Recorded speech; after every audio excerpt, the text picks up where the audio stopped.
ekene m unu biko na udo dị na asị m udo dịrị nwoke dịrị nwaanyị biko ihe ọma emela anyị na-eke n'ọrịa na afọ na nkwọ biko na afịa na anụ ụbọchị na anọ ya dịrị nwoke mma dịrị nwaanyị mma biko na okwu ji wee bịa n'ụbọchị nkịta bụ okwu ndị ka na-eje m na ọchịrị anyị na be dibịa kwụsịnụ ya ndị mmadụ ihe elie na ndị mmadụ ego wee ife a mechie na asọmpi amaazị ha na-eme n'ụwa ibu n'ego ikwesị iji oke a na-ama na ọdịda na-abịalụ nwoke o ihe na-abịa eme alụsọ naghị data chakata onwe gị jite like 300 400 ya eji eje chọọ ihe ọzọ ihe oke nna nekwa eji m ego ọnụ dị otu ụna na-eme m ụna na-ebi m nka isi ka i were jewe na nke dibịa ka ije gwọọ ọgwụ ka ije gwọọ ọgwụ ịgbachasị ọgwụ ịgbara aka ikwechi udo n'ekwe na na-aghọli ekwensu aghọli sef mana o si na biko nenenụ confession nwatakịrị ji assurance ka o je kechite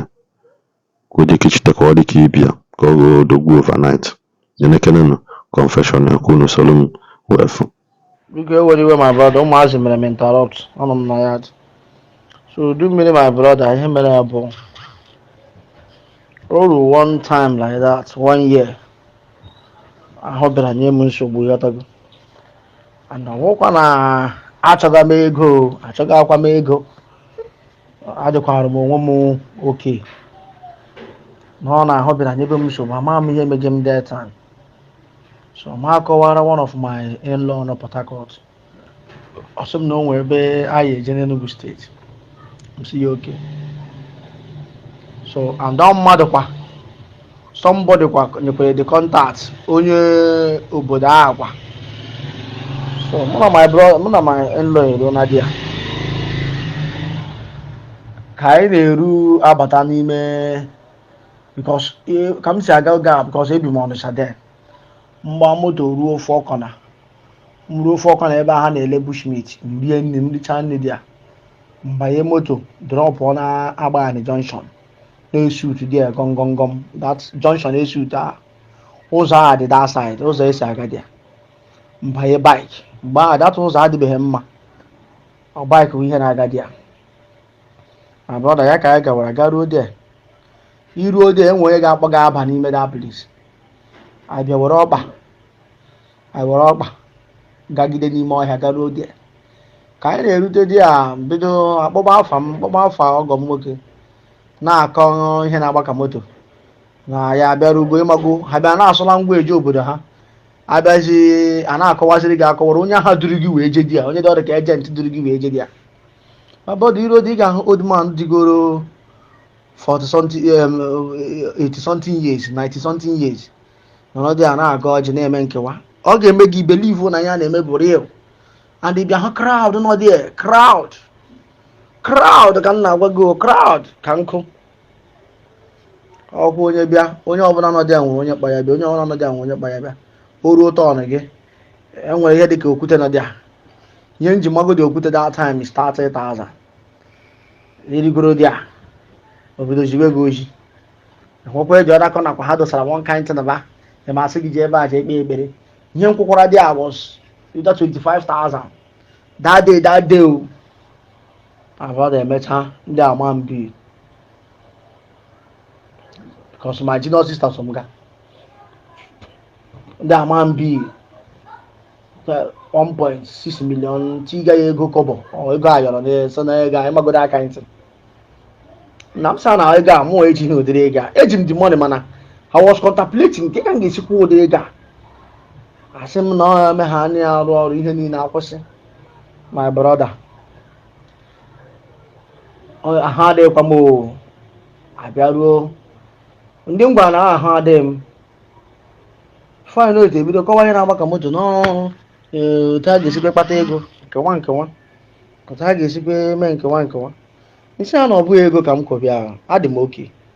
ihe m na-ekwu olu maka my health asị na ihe niile abụ ofu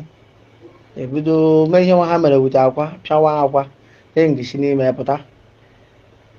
asị mgbere dere nge na ọfa protection nsị o mgbere ring my sister anụ m na-eso ga na-enwekwa ihe okwu problem o nwere ekuku ahịa ga-ahụkwa ya na o jikwa nwe problem nke a ga-arụkwa ya ọrụ ihe niile na-akụzi ebe 1,800,000 brother na-akwụsị the money o azụ onye na-atọ akawo abịa nye gị day week ị ga-eji bịa and week ị ga-eji bịa week onye a ga-akpọ gị badi a ga-eji nọrọ around kwe na aghọta onye a ga-akpọrọ gị baa dia taka nsị kwụba ego na-anọgidezi ndị ịnọcha dị achị na enwe ihe a ga-enye gị kpọrọkpọrọ sị gị nwee n'ọgwụ ọ na-ewepụ onye ọbụla dị n'ahụ onye ọbụla bịara ya na-aṅụcha dịtị n'ala so at the time gazi ekwe m aṅụ datị na ha ma na m aṅụ dịtị na by then obi iwe ego m my mind agwụwago m na ihe akwa scam nwekwa ihe a na-eme ya ịbịa weta the money and cash ka ha na-ana ego ịbịa weta the money etinye na one calabash ofu onye buru ibu a na ebe mmiri dị market anọgide asị mụ ewere gị anọkwa ka sị na omega so at the time sị oke ịbịa bego m abịa ka m kwụtọpụ ha the money na m kwụtọpụ ha dị money enweghị ejikọkwara m na ha ego na m kwụtọpụ ha ego a dadị m na-akwụtọpụ ha ego a mara wepụsịa 10,000 na the money sị ka mmalụgodu mmụọ a na-ahụ ego na-ezughị ezu ma ọ bụghị abụọda ya ka ha were the money by idea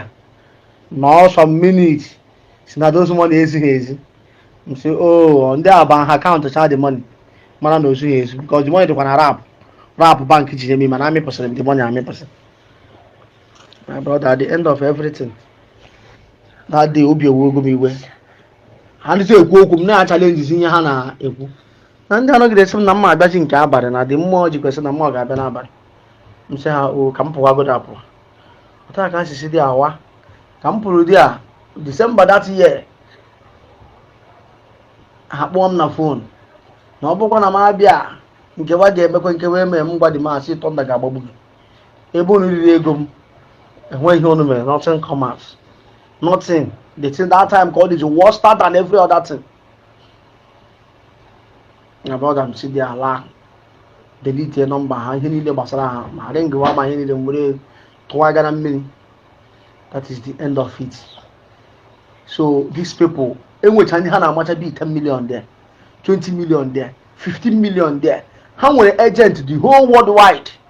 ndị efu nwere agent mana obodo oyibo mana Nigeria ihe ha na-eme ụmụ mmadụ ebe a one day ka m nọ na-akpa nkata one place m nọ one guy ebulite na-ebe akwa ka obere nwa si na mama na ebe a m na-egwu anapụrụ ya 23 million kọwachara m otu ebe arị kpọrọ m ebe dị ntị ya nwanne ị garịrị agarị iruo dị the whole youth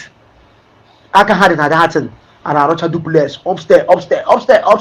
onwekwe ihe ọzọ ha na-arụ ma agadi nwoke na-arụcha upstairs duplex ọ bụgoro na datin na-arụ ọrụ mgbe ọ rụrụ ọrụ agaala ndị obodo a jizi ya mere biznes ka ndị a mere m taatị and is well. I thank God for today. Life goes on. Ekene m nwoke kene nwaanyị jikwa m n'aka na afọcha anya vidio biko na udo dịrị nwoke udo dịrị nwaanyị biko na-emecha vidio anyị nyere aka subscribe na this channel subscribe cha like ya the post like cha the post biko inyere anyị aka comment ya the comment na the comment section biko nu inyecha i share the video biko nu ka ọ dị na mgbe ọzọ